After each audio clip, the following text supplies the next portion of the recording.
not sure if I'm live or not. This is the only problem with using Zoom is you never really know if you're live or not. So hold on a second while I check to see if I am, because the reason I have to check is because I don't want to say something and then have you guys missed it, because it's all important stuff. Really it is. Okay, I'm live. Okay, cool. I wanted to talk today about how to meet and interview amazing, amazing people. And the reason I wanted to talk about this is because I had a couple people ask me, how did you get to interview this person? How did you get to interview that person? And so, I thought, why not just share about it, how I, do it? And here I go, I'm going to talk about it. Oh, interviewing cool Peeps. Okay, I'm going to share this on my personal page. This is Linda West, and I have been interviewing people for, gosh, I want to say close to maybe 2 years or so.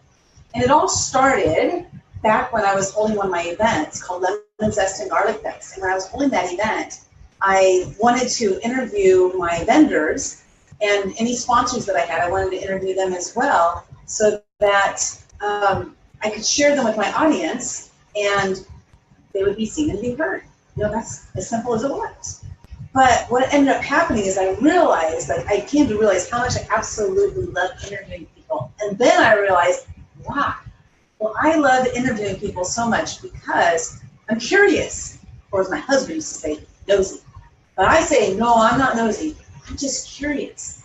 And what happens is when I'm talking to somebody, a thought comes up and I bring it up and I ask a question and then they say something else and it makes me think of something else and ask another question. And because of that, I'm so curious and I want to interview as many people as I possibly can. What happened was the other day, let me see, I'm going to pull it up here. The other day, I reshared a post. Let me say, I did this interview back in January, and I saw this interview that I did on my feed, and I was like, I'm just going to repost that, just because it was kind of a cool interview. So what I'm going to do is I'm going to show you guys on my screen here. This gentleman here, his name is Nicholas Kuzmic. I think I said it right this time. And he's an international speaker. He's written a book, he's the world's leading Facebook advertising strategist. And he actually had, if you see here, he has had up to 30,973.32% ROI, return on investment. And he has done that with Facebook ads, you guys. Absolutely amazing. Well, I met him January 20th. You can see the date here. It was January 20th. I was attending an event in San Diego called Business Blast-Off Breakthrough, or something like that, by Allison Madison. And Nicholas was one of the speakers. Now, when I go to these events, I like to pay the extra couple $100 to be part of the VIP group. Because when you're part of the VIP group, you get to meet people like Nicholas. And I happen to get to meet Nicholas. What happened was he came in, he spoke, and of the VIPs, I swear there are like 75 of us, which I gotta tell you, when there's 75 VIPs, you don't feel like that much of a VIP, but still, it's still really cool. I got to meet some other really good people too. So Nicholas came in and he spoke to the VIPs before he spoke on the main stage. Now, I didn't know he was going to be speaking on the main stage. All I knew is he spoke then, and it was so awesome. And literally, I was in the front row, and he was speaking right there, I could see him spit if he was spitting. I don't know if he was, but I could see that. And so when he was done speaking, it was cool. We had lunch, he spoke, we were done, and then we go up to back up to the main room, which had like 350, maybe 400 people in there. And everybody was seated in there, not everybody, but a lot of people were seated in there. And I was standing in the lobby. I don't know what I was doing. I have no idea what I was doing. But I saw him. I was like, that's that guy, Nicholas. He just spoke. That was so cool what he talked about. I want to interview him. So I walked up to him. I wasn't prepared at all. You can see this picture. This is actually me kind of getting myself ready because I had no idea what I was doing.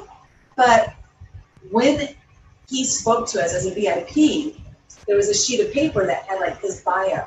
And I saw it on the ground there. And so I just went and I picked it up.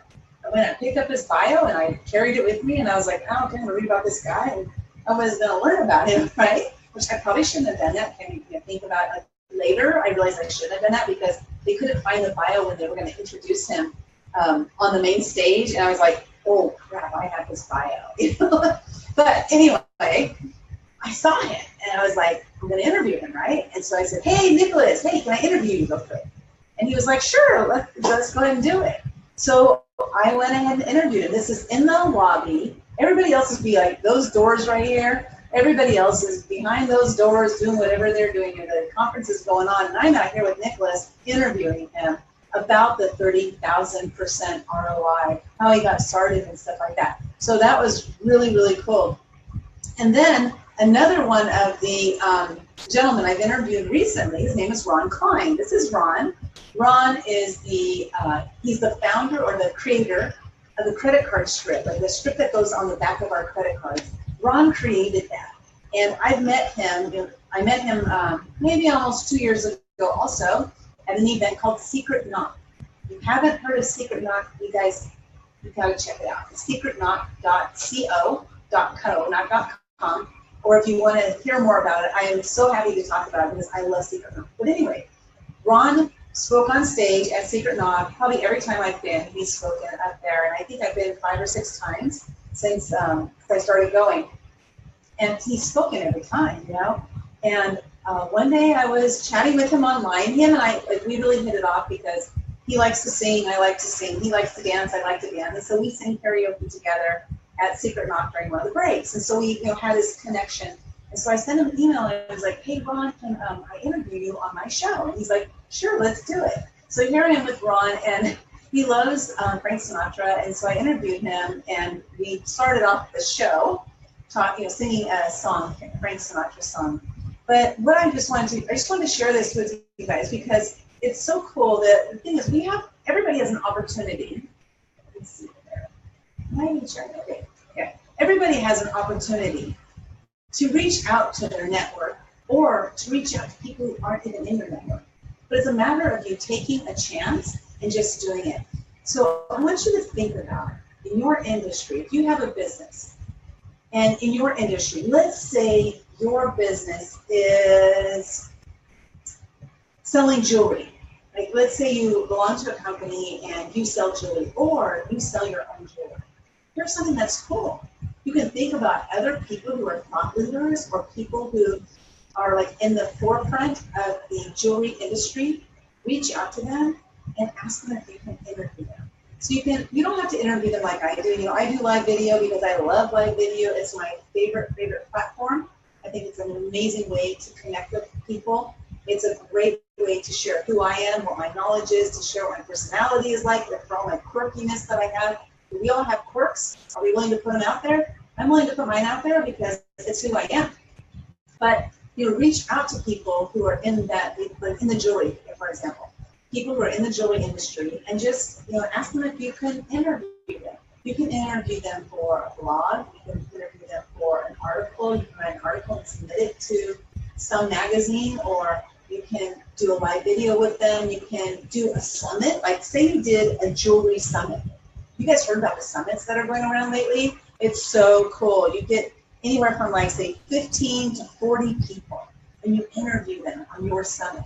And then what happens is that you now are reaching out to those 15 to 40 people's audience, and you're then attaching yourself to those people. And this is like, I can't even go into the whole thing, but summits are really awesome. It's a great way to share who you are, what you have to offer, because if you want to succeed in business, think about all the noise out there right now.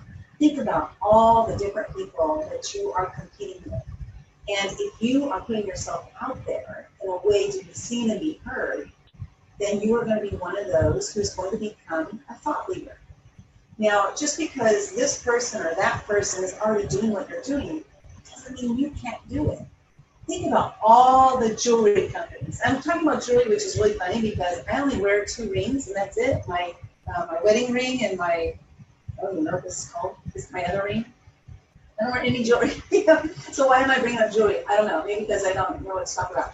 And so anyway, you can become a thought leader in your industry by interviewing other thought leaders in your industry. So now you can start small. You can start with like local people. When I got started, I started with only the vendors that were vendors at my events. There are people who, you know, aren't leaders of companies, but they, like, a lot of them are direct salespeople. So I interviewed them for, you know, about what they're doing and who they are and their passions, not really about their company, because I really didn't want to interview them about the company, because that's not who they are. They really are so much more than that. So I just interviewed people for who they are, so I could learn, get to know who they are as people. And the reason I like to do that is because how many people do you know who are doing direct sales or multi-level marketing or whatever they call it? There's so many different names for it. How many people do you know that are doing that, who are in one company, and they've been in that company for a year or two, and then they left that company because they went and found a better company? How many people do you know like that? Well, I know a lot. And I actually know some people who are in more than 5 direct sales companies at one time. Oh my gosh, I can't imagine, like, just the logistics being there. Woo, that would just drive me crazy. But anyway, what I'm getting at is that the person, are going to go follow whatever thing they think is going to be the best, and it's going to be the quickest way for them to make money, or something that they're really passionate about. But that person is still a person besides that company. So I'm so much more than living life with Linda. You know, that's my business. But I have a lot more to me than just doing that. And so what I'm getting at here is, if there's somebody that you look up to and you're like, wow, I really wish I could, like, connect with that person, reach out to them. One of my mentors, Greg Reed, he says this all the time. He says, the most successful people are the most attainable, and that's not the right word he uses, but they're the most, you can tap into them most, they're most available, that's it, that's right. The most successful people are the most available. And the reason for that, you want to think about this, the reason for that is because if somebody is very successful, people who are not extremely successful like they are, see them on this pedestal. And when they see them on this pedestal, they automatically think that person is unattainable. When the reality is that not many people are reaching out to that person because they think that person is unattainable. So when you reach out to that person, they're like, yeah, I'm available. And that's what's happened with me. I just reach out to people and I ask them, hey, I have about 15 business cards here right now of people that I'm getting ready to, to schedule for my interviews. And it's so exciting because they are doing amazing things with their businesses. They're really successful, like, millions and millions of dollars successful. I mean, and this success isn't about money, but what I'm getting at is that people like that, it's like there's this drive, there's something that drives them to be able to continue to want to strive to do better. And those are the people I want to hang out with, the people who are striving to change the world, people who are trying to make it a better place. And, when you are changing the world and making it a better place, money comes with it. It's just natural. It's a natural thing that happens. So it's funny, I saw somebody one day post about how all rich people are snobs. And I'm like, you can't really lump people like that. You can't say that all poor people are nice. You can't say all poor people are snobs. But you also can't say all rich people are anything. You can't say all certain people are anything. With that, my point is, if there's somebody you want to reach out to, reach out to them. Just do it. Now, I just did another video about just doing it, something else. But because just doing it, taking that action, it's that action that's going to make you successful. So put yourself out there. There's, like I said, if somebody that's on your relationship, I really wish I could meet that person. What's the worst thing that can happen if you reach out to them? They can ignore you, or they can say no. But guess what? If you don't reach out to them, the answer is no already. So reach out to them and see what their answer is. But give them a reason. Give them a reason to want to be on their show, or want to be interviewed by you, want to have a chat with you. Give them a reason and let them know why. And this is not about you selling your products. Stop selling your products to everybody. Just get yourself out there and meet people and build relationships. That's what it's all about. So, I don't know why, I just wanted to come on and talk about it. Okay, you guys, have a great night. And I shall see you later. Stop it. Here we go. Okay, bye.